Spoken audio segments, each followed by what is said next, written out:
बिस्मिल्लाहिर्रहमानिर्रहीम।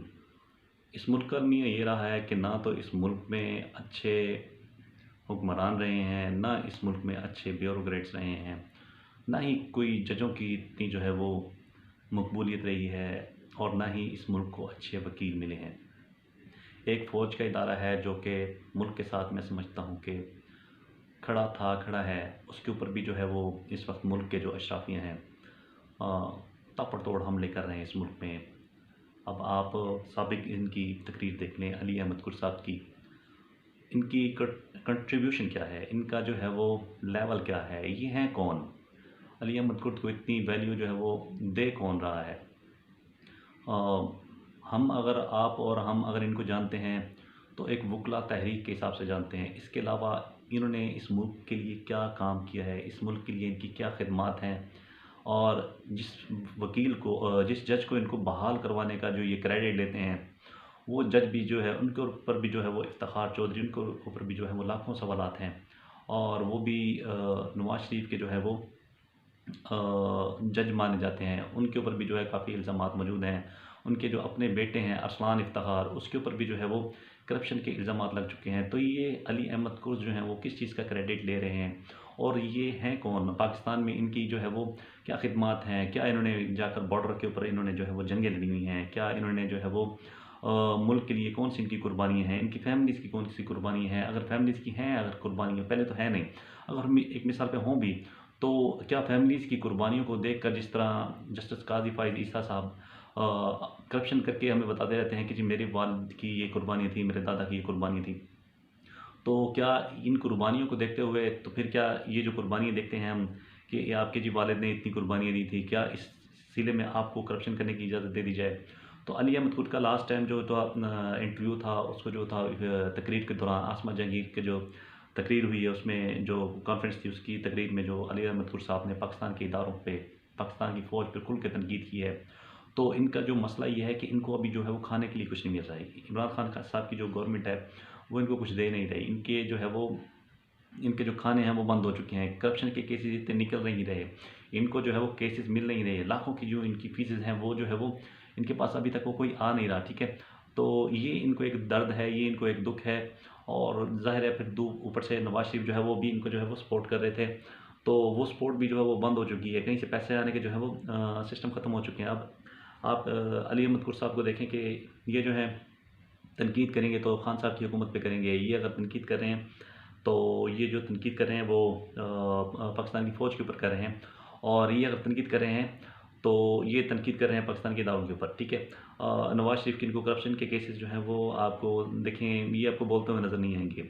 आप अगर जजेस की बात करते हैं तो ये जज उनके ऊपर बात करते हैं, जो जज जो है वो मेरिट के ऊपर फैसले दे रहे हैं, ये उन जजेस के ऊपर जो है वो बात करते हैं। इन्होंने आज तक काजी फ़ाइज़ ईसा से नहीं कहा कि आपको जो है वो आपके ऊपर इल्ज़ाम लगे हैं, आपको उन पे जवाब देना चाहिए। ये वहाँ पर नहीं बोलेंगे, क्योंकि इनके जो है वहाँ पर जो है वो लिंक्स हैं, इनका भी वहाँ पर जो है वो इनकी भी रोज़ी-रोटी का जो है वो इशू है बड़ा। तो ये अली अहमद कुर साहब जो हैं वो वहाँ पर भी नहीं बोलेंगे। आपको अगर ये बोलते हुए नज़र आते हैं तो ये बोलते हुए आपको नज़र आते हैं कि पाकिस्तान को जी जरनैलों ने ये कर दिया, जरनैलों ने वो कर दिया। भई जरनैल जो हैं वो फ़ौज के जो नुमाइंदे हैं वो बॉर्डरों पे खड़े हैं, वो रोज़ शहादतें होती हैं। क्या आपने कभी कहा है कि फ़ौज की जो है वो शहादतें हो रही हैं, इस मुल्क में जो है जितने भी गद्दार हैं उनको फांसी देनी चाहिए? इस चीज़ के ऊपर ये बात नहीं करेंगे। ये बात करेंगे तो फ़ौज के ऊपर डायरेक्ट अटैक करेंगे। तो मेरे ख़्याल से ये जो अली अहमद कुर्द को जो है वो इतनी हाइप मिल रही है, आवाम का तो इनसे कोई लेना-देना नहीं है, वो इनको जानते भी नहीं हैं, और मुफ़्त का जो है वो इन्होंने जो है वो एक मीडिया में इसका जो है वो नाम बना हुआ है। तो मैं भी जानता हूँ कि अली अहमद कुर्द साहब को जो है वो क्यों इतनी वैल्यू दी जाती है। बस एक बंदे को जो है वो थोड़ा, अगर उसका थोड़ा बहुत नाम है तो उसको मीडिया उठाकर सामने ले आता है, और उससे जो तकरीर करवाई जाती है, फिर उसके ऊपर हाइप क्रिएट की जाती है, फिर उसके ऊपर जो है वो 3-3 4-4 दिनों तक जो है वो इनको टीवी चैनल्स को जो है वो प्रोग्राम करने का मौका मिल जाता है। इसके अलावा जो है वो कुछ भी नहीं है। अली अहमद कुर साहब जो हैं इनकी तकरीर के ऊपर जो है वो आपको ज़्यादा फ़ोकस करने की जो है वो ज़रूरत नहीं है। दूसरा, आप देखें कि नवाज शरीफ जो है वो बाहर बैठकर मुल्क के इदारों के ऊपर तनकीद कर रहे हैं। जब वो पाकिस्तान में आता है तो फ़ौज भी अच्छी हो जाती है, पाकिस्तान में आता है तो आपके लिए जो है वो जरदारी साहब जो हैं वो बुरे हो जाते हैं। अब वो बाहर हैं तो जरदारी साहब उनके लिए जो है वो अच्छे हैं, ठीक है। जरदारी साहब के ऊपर जितनी भी तनकीद की जाए, लेकिन वो इस वक्त मुल्क में मौजूद हैं। बिलावल साहब जो हैं वो इस वक्त मुल्क में मौजूद हैं। खान साहब की जो है, ठीक है, गवर्नमेंट में जो है वो बहुत ज़्यादा महंगाई हो चुकी है, और इसमें कोई शक नहीं है कि इस वक्त जो है वो आम आदमी की ज़िंदगी जो है मुश्किल में है। लेकिन उसके ऊपर उसके बावजूद भी देखा जाए तो करप्शन कितने बड़े बड़े जो केसेज हैं वो अभी तक हमें नज़र नहीं आए, ठीक है। और नैब का जो आप देखें, नैब भी जो है वो उसको भी चाहिए कि मेरे ख्याल से थोड़ा सा वो हुकूमत की तरफ भी देखे कि वहाँ पे भी अगर कोई करप्शन तो नहीं हो रही।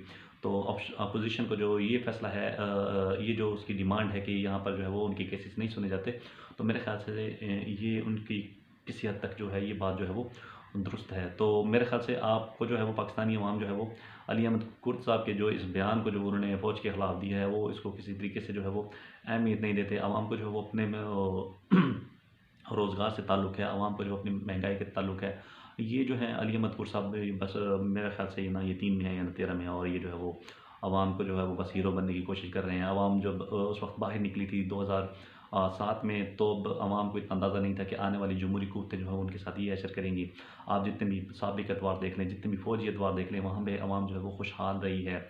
तो अगर अब भी आप एक सर्वे करवा लें और उसमें आप जो है वो आवाम से पूछें कि आपको जमहूरियत पसंद है या आप समझते हैं कि डिक्टेटर्स के जो अदवार गुजरे हैं उनमें आपकी ज़िंदगी जो है वो आसान थी, तो मेरे ख्याल से पाकिस्तान के जो है वो 80% पीपल जो है वो आपको इन्हीं फ़ौजी अदवार की मिसालें देते हुए नज़र आएंगे।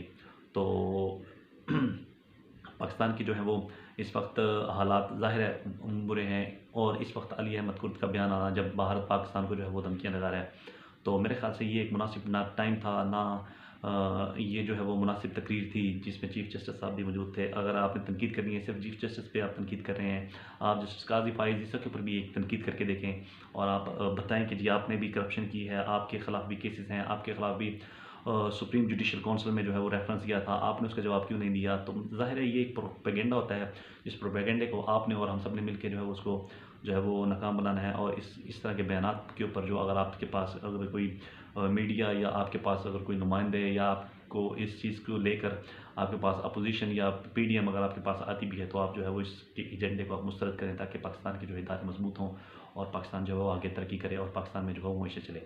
इसी वीडियो के साथ जो है मुझे इख्तिताम के साथ मुझे इजाज़त दीजिए। अपना और इस चैनल का ख्याल रखिएगा, अपनी दुआओं में याद रखिएगा, चैनल को सब्सक्राइब कर दीजिएगा। अल्लाह हाफ़िज़।